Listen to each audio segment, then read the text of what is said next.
नमस्कार मंडळी, श्री स्वामी समर्थ. मी अम्रपाली लोखंडे. स्वागत आहे तुमचं माझ्या यूट्यूब चॅनेलवरती. तर चला, नव्याची सुरुवात देवाच्या नावाने करूयात आणि आपलं म्हणणं जगभरात पोहोचवण्यासाठी सोशल मीडियाचा वापर करूयात. तर चला, दीप अमावस्या, दिव्यांचे महत्त्व आणि पूजाविधी याविषयी आपण जाणून घेणार आहोत. 12 ऑगस्ट रोजी दीप अमावस्या आहे. तर त्या दिवशी आपण काय सेवा करायची या व्हिडिओमधून पाहणार आहोत. तर चला, हा व्हिडिओ स्किप न करता पूर्ण पहा, म्हणजे याच्यामधली छान माहिती तुम्हाला मिळून जाईल.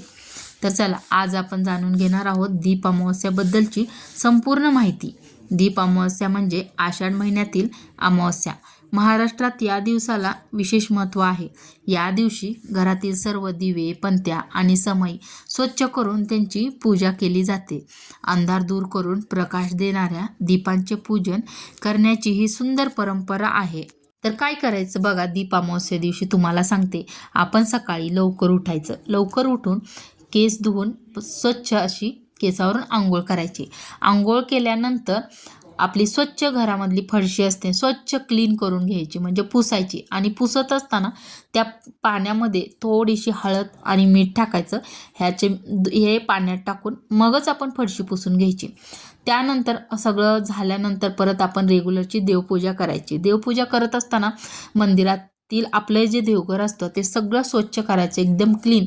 अगदी मंदिरातला कपडा वगैरे सगळं काढायचं, कलश वगैरे, दिवा वगैरे, देव सगळे ताटात गोळा करून घ्यायचे. सगळं मंदिर स्वच्छ करायचं आणि मग रेग्युलरची आपली देव घासून वगैरे देवांना आंघोळ घालायची, म्हणजे देवाची पूजा वगैरे करून घ्यायची. फुलं वगैरे वाहून दिवाबत्ती वगैरे सगळं करून घ्यायचं. त्यानंतर आपण ह्याची पूजा करतो, उंबऱ्याची पूजा करतो. उंबऱ्याची पूजा करत असताना थोडीशी हळद आणि त्याच्यामध्ये गोमूत्र टाकून त्याचं मिश्रण तयार करून ह्याचा लेप आपण याला लावायचा, उंबऱ्याला लावायचा. त्याची देखील पूजा करून घ्यायची.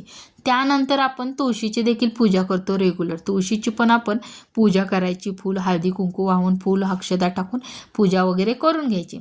तर बघा, तर दीप अमावस्या का साजरी केली जाते म्हणतात, तर आपल्या संस्कृतीमध्ये दीप म्हणजे ज्ञान, सकारात्मकता आणि प्रकाशाचे प्रतीक मानले जाते. घरातील अंधार दूर करण्यासोबतच आपल्या जीवनातील अज्ञान, नकारात्मकता, विचार आणि संकटे दूर व्हावीत अशी या दिवशी श्रद्धा असते.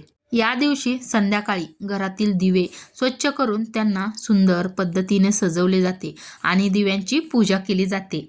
आता पूजा कशी करायची? सर्वप्रथम घरातील दिवे आणि पणत्या स्वच्छ कराव्यात. त्यानंतर देवघरासमोर किंवा स्वच्छ जागी दिवे ठेवावेत. हळदी कुंकू, अक्षता आणि फुले अर्पण करावीत. दिवे प्रज्वलित करून दीपांची मनोभावे पूजा आणि आरती करावी. काही कुटुंबामध्ये या दिवशी घरातील धान्य, स्वयंपाकघरातील वस्तू किंवा विशेष पारंपरिक वस्तूचीही पूजा करण्याची प्रथा आहे. या दिवसाचा सुंदर संदेश काय असेल बरं? तर बघा, दीप अमावस्या आपल्याला एक सुंदर गोष्ट शिकवते. अंधार कितीही असला तरी एक छोटासा दिवासुद्धा प्रकाशाची सुरुवात करू शकतो. म्हणूनच या दिवशी केवळ घरातील दिवेच नव्हे, तर आपल्या मनातही प्रेम, श्रद्धा आणि सकारात्मकतेचा दीप प्रज्वलित करूयात. आपल्या घरात सुखशांती नांदो हीच दीप अमावस्या दिवशी मनापासून प्रार्थना करा. दीप अमावस्येला नैवेद्य काय दाखवावा? दीप अमावस्येला नैवेद्य म्हणून घरच्या परंपरेनुसार गोड पदार्थ, खीर, पुरण किंवा इतर घरगुती पदार्थ केले जातात. महाराष्ट्रातील वेगवेगळ्या भागांमध्ये आणि कुटुंबामध्ये या दिवसाच्या परंपरा वेगवेगळ्या असू शकतात. म्हणून आपल्या घरातील प्रथा आणि श्रद्धेनुसार नैवेद्य दाखवू शकता. स्पेशली खास करून तुम्हाला सांगू का, माता लक्ष्मीला खीर खूप आवडते. त्यामुळे नेहमी खीर केली तर अधिक उत्तम असते. एक छोटीशी मनातील भावना सांगते तुम्हाला.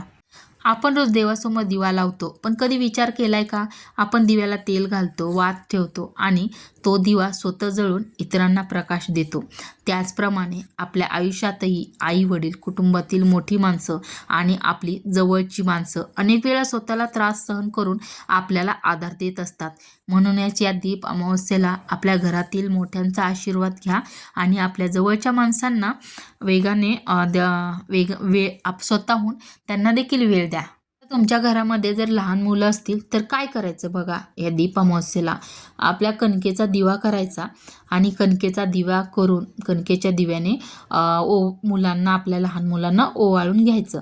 म्हणजे देवदेवतांचा त्यांना आशीर्वादही लाभतो, त्यांच्याशी संस्कार त्यांच्यावर चांगले पण होतात आणि मुलांसाठी त्यांच्या आरोग्यासाठी देखील चांगलं असतं.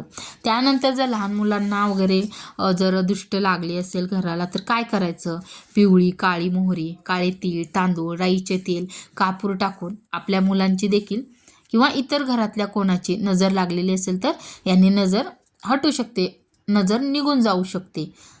त्यानंतर आपण पक्ष्यांना, प्राण्यांना, गरजू लोकांना खायला दिलेले, कपडे दिलेले ते देखील या दिवशी चांगलं असतं. आपण दानधर्म केलेला देखील या दिवशी चांगला असतो, म्हणून शक्य तेवढा दानधर्म करा.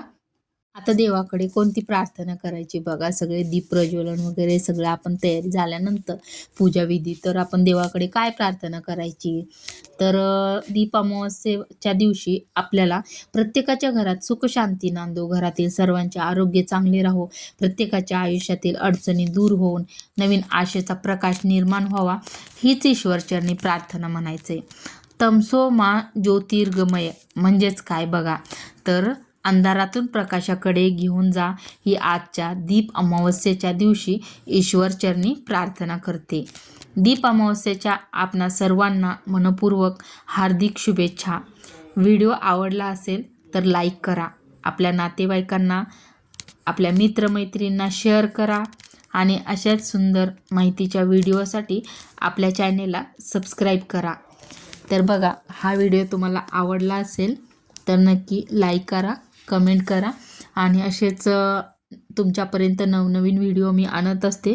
तुम्हाला अजून कुठली माहिती बघायला, ऐकायला आवडेल, कसे व्हिडिओ आवडतील हे देखील मला सांगा, तसे व्हिडिओ मी तुमच्यापर्यंत पोचवन. चला, श्री स्वामी समर्थ.